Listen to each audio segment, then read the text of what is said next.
नमस्कार दोस्तों। ताजमहल का रहस्य क्या है?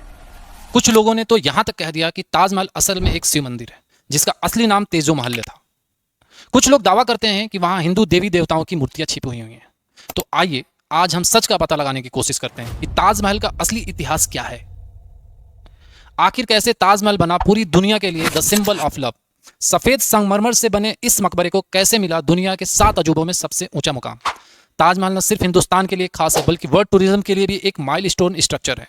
यही वजह रही है कि यूनेस्को ने 1982 में ही वर्ल्ड हेरिटेज साइट डिक्लेयर कर दिया था। तो चलिए अब इतिहास के पन्ने पलटते हैं और आपको आज से ठीक 394 साल पीछे लेकर चलते हैं। ताजमहल मुगल आर्किटेक्चर का एक अभूतपूर्व नमूना है जिसे बनवाया था मुगल सम्राट शाहजहां ने अपनी बेगम अर्जुमन बानो बेगम की याद में, जिनको मुमताज महल के नाम से भी जाना जाता है। शाहजहां का जन्म 5 जनवरी 1592 में हुआ था। उनका असली नाम खुर्रम था। शाहजहां की उपाधि बाद में दी गई जिसका अर्थ है दुनिया का राजा। मुमताज महल का जन्म 1593 में हुआ था। उनका असली नाम अर्जुमन बानो बेगम था। खुर्रम और मुमताज की सगाई 1607 में और शादी 1612 में हुई थी। कहा जाता है कि शाहजहां की और भी पत्नियां थीं, लेकिन शाहजहां का प्रेम अर्जुमन बानो के लिए यानी मुमताज के लिए बहुत खास था, इसलिए उन्हें मलिकाए जहां यानी दुनिया की रानी का उपाधि दी गई। उनका महल खास सोने और रत्नों से सजा हुआ करता था। वो शासन प्रशासन में भी रुचि रखती थी और शाहजहां के साथ युद्धों और कूटनीति रणनीति यात्राओं में भी जाया करती थी। अपने 14वें बच्चे को जन्म देते हुए उनकी मृत्यु हो गई। वह अपनी अजीज बेगम की याद में एक शानदार इमारत बनवाना चाहते थे, एक ऐसी इमारत जो धरती पर स्वर्ग के बराबर होगी। न सिर्फ यह अपनी बेगम के लिए बादशाह का इजहार इश्क होगा, बल्कि यह मुगल सल्तनत की ताकत को हमेशा के लिए बुलंद कर देगा। दुनिया जिसकी मिसाल देगी। लगभग 7 महीने बाद ताजमहल को बनाने का खाका तैयार होता है। शाहजहां की शाही सोच को हकीकत में तब्दील करने के लिए रॉयल आर्किटेक्ट को काम पे लगाया जाता है और तय किया जाता है कि मुमताज का मकबरा आगरा के उत्तर प्रदेश में बनेगा। यमुना नदी का बहता किनारा उस वक्त पहले से बहसा हुआ था। आसपास बस्तियां थीं, बगीचे थे और चारों ओर हरियाली फैली हुई थी। आगरा के ताजमहल के लिए एक परफेक्ट साइट की जगह दिला दी गई। जब उन्होंने ताजमहल बनाने का फैसला किया तो मुख्य वास्तुकार उस्ताद अहमद लाहौरी थे, जिन्होंने नादिरे असर की उपाधि दी गई। सफेद संगमरमर के पैनलों पर सुलेख अब्दुल हक काजी द्वारा दिया गया। निर्माण सामग्री के लिए परिवहन के लिए 1000 से ज्यादा हाथियों का उपयोग किया गया। सफेद संगमरमर राजस्थान से, जैस्पर पंजाब से, चीन से जेड और क्रिस्टल तिब्बत से, श्रीलंका से नीलम। ताजमहल को बनने में कुल 22 साल लगे थे। इसके निर्माण और सजावट में लगभग 22,000 मजदूरों ने 22 वर्षों तक हर एक दिन काम किया। और आज भी भारतीय पुरातत्व सर्वेक्षण ASI द्वारा संरक्षित स्मारकों में प्रतिष्ठित ताजमहल सबसे ज्यादा राजस्व देने वाला स्मारक बना हुआ है, जिसने 297 करोड़ रुपए 5 साल में आय हुई है। आज कई लोगों के लिए ताजमहल एक प्रेम का प्रतीक भी है। शकील जैसे कवियों ने इसके बारे में लिखा है कि एक शहंशाह ने बनवा के हंसी ताजमहल, सारी दुनिया को मोहब्बत की निशानी दी है। वहीं दूसरी ओर साहिर लुधियानवी जैसे महान कवि ने लिखा है कि एक शहंशाह ने दौलत का सहारा लेकर हम गरीबों की मोहब्बत का मजाक उड़ाया है। कविता का चाहे संस्करण जो भी हो, सत्य हो असत्य हो, आज इस बात से इनकार नहीं किया जा सकता कि ताजमहल एक वास्तु शिल्प चमत्कार है। यह दुनिया के आधिकारिक 7 अजूबों में से एक है और यूनेस्को की विश्व धरोहर स्थल है। यह भारत के लिए सबसे लोकप्रिय पर्यटन स्थलों में से एक है, जिसे दुनिया भर के लोग देखने आते हैं। तेजो महल की कहानी कहां से आई, इस पे अब चर्चा करते हैं। 2017 में बीजेपी के पूर्व राज्यसभा सदस्य विनय कटियार ने एक बयान दिया और यहीं से यह थ्योरी सुर्खियों में आ गई। उन्होंने कहा कि ताजमहल असल में एक शिव मंदिर है जिसका नाम तेजो महल था, जिसे मूल रूप से हिंदू राजा ने बनवाया था।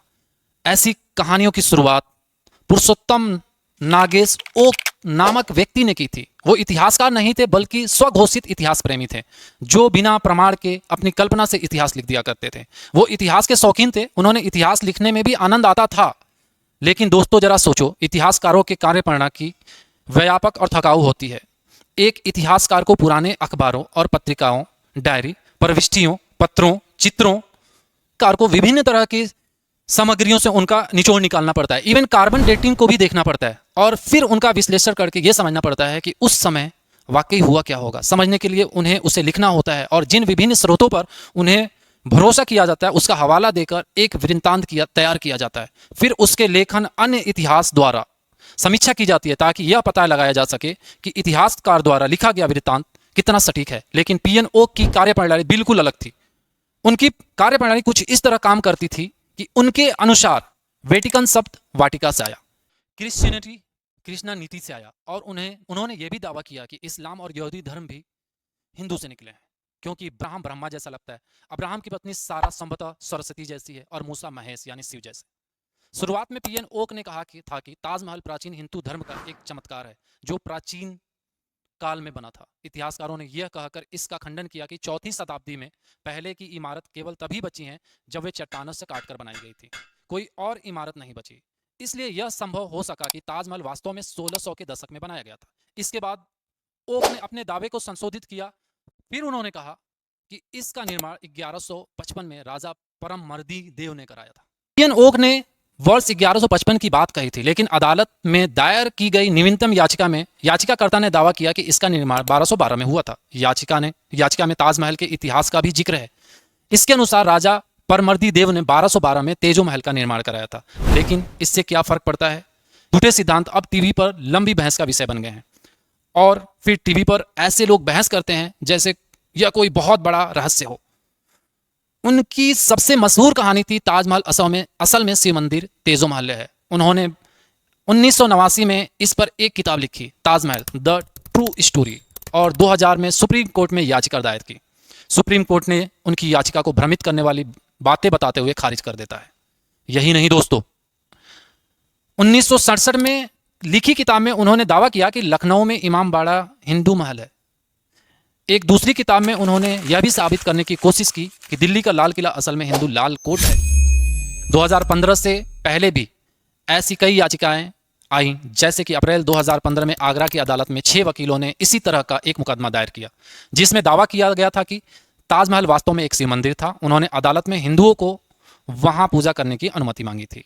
अपनी याचिका में वकील हरिशंकर जैन ने और उनके सहयोगियों ने कहा कि राजा परमिंदर देव ने 1212 ईस्वी में तेजो महल का निर्माण कराया था, और यह मंदिर बाद में 17वीं शताब्दी में राजा मान सिंह को विरासत में लिया गया था, जिसके बाद यह संपत्ति राजा जय सिंह के पास रही, और फिर 1632 में शाहजहां ने उसे कब्जे में ले लिया। शाहजहां की पत्नी मुमताज महल की मृत्यु के बाद इस मंदिर को मुमताज के स्मारकों में बदल दिया गया। अब अदालत ने संस्कृति मंत्रालय, गृह सचिव और एएसआई को इस दावे पर अपना जवाब देने का निर्देश दिया। जवाब में सरकार ने इस संभावना को इनकार किया। नवंबर 2015 में भारतीय पुरातत्व सर्वे सर्वेक्षण में कहा था कि ताजमहल एक मकबरा है, मंदिर नहीं। याचिकाकर्ताओं ने राजा जय सिंह के बारे में कहानी स्पष्ट की और कहा कि जमीन उनसे छीन ली गई थी, बदले में उन्होंने उसे दी थी। दोस्तों, इसके पीछे एक दिलचस्प कहानी है। 2017 में इतिहासकार राणा सफी ने इंडिया टुडे समूह के ब्लॉगिंग प्लेटफॉर्म डेलीओ पर एक ब्लॉग लिखा था। इसमें उन्होंने लिखा था कि मुगल इतिहास का रिकॉर्ड रखने में बहुत रुचि थे। कई मुगल बादशाहों ने आत्मकथाएं लिखी जो उन्होंने पत्रिकाओं में लिखी, जैसे जहांगीर द्वारा लिखी गई जहांगीरनामा। इसके अलावा उन्होंने दरबारी इतिहासकारों से आधिकारिक इतिहास भी लिखवाएं। उदाहरण के लिए अकबर के शासनकाल में अबुल फजल ने इतिहास का रिकॉर्ड रखा था। इसके अलावा इस युग के अन्य लोगों द्वारा लिखे गए इतिहास के अन्य विवरण थे, उन्हें समकालीन विवरण के रूप में जाना जाता। इस समकालीन ग्रंथों को W.E. बेगली और Z.A. देसाई ने अपनी पुस्तक ताजमहल द एल्यूमिड टॉम में संकलित किया। उस समय वो विभिन्न स्रोतों को एक साथ संकलित किया गया ताकि हम उन्हें उस संदर्भ में देख सकें और ताजमहल के विस्तृत इतिहास को जान सकें। ताजमहल कैसे बनाया गया था, उस समय क्या तरीके इस्तेमाल किए गए थे, यह सब खूबसूरती से प्रलेखित किया गया है।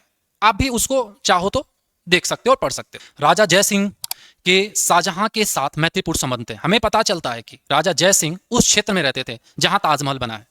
उस स्थान के कई स्रोतों में हवेली खाना मंजिल के रूप में संदर्भित किया गया। विभिन्न स्रोत अलग अलग शब्दों का उपयोग करते हैं। राजा जय सिंह वास्तव में महारानी के मकबरे के निर्माण के लिए अपनी जमीन मुफ्त में दान करना चाहते थे। इतिहासकार मुख्तों हमें बताती हैं कि ऐसा इसलिए क्योंकि आमेर की हरका बाई ने अकबर के विवाह के बाद जयपुर के राजघरानों में मुगलों से घनिष्ठ संबंध थे। बॉलीवुड फिल्म में हमें विश्वास दिलाती है कि अकबर की पत्नी का नाम जोधाबाई था, जैसा कि चित्र में दिखाया गया है। जोधा अकबर एक अच्छी फिल्म है, लेकिन इस मामले में ऐतिहासिक रूप से वो गलत है। जोधाबाई का वास्तविक शाब्दिक अर्थ है जोधपुर की एक महिला, लेकिन यह जहांगीर था जिसने जोधपुर के शासक राजा उदय सिंह की बेटी से विवाह किया था। उनकी बेटी जगत गोसाई थी, वह शाहजहां की मां थी। उस समय ब्रिटिश ईस्ट इंडिया कंपनी के एक अधिकारी लेफ्टिनेंट कर्नल जेम्स टॉड ने राजस्थान के इतिहास और पुरावशेष नामक पुस्तक लिखी थी और राजा मान सिंह और अकबर के विश्वसनीय थे। शाहजहां अकबर के पोते थे और राजा जय सिंह राजा मान सिंह के पोते थे। अब आप समझ सकते हैं कि दोनों के इतने घनिष्ठ संबंध क्यों थे। राजा जय सिंह और शाहजहां, यही कारण है कि राजा जय सिंह ने अपनी जमीन मुफ्त में शाहजहां को दान करने की पेशकश की थी, ताकि शाहजहां मुमताज के लिए एक सुनहरा मकबरा बना सके। लेकिन उसके प्रस्ताव के बावजूद शाहजहां ने मुफ्त में जमीन की पेशकश को अस्वीकार किया। बदले में शाहजहां ने राजा जय सिंह को 4 महल दिए। यह लेन देन आधिकारिक कागजों में भी दर्ज है और इसकी तारीख 28 दिसंबर 1633 है। आप इस रिकॉर्ड को जब जयपुर सिटी पैलेस में देख सकते हैं। लेकिन झूठ किसने फैलाया कि राजा जय सिंह का वहां एक मंदिर था जिसे शाहजहां ने जबरदस्ती छीन लिया था।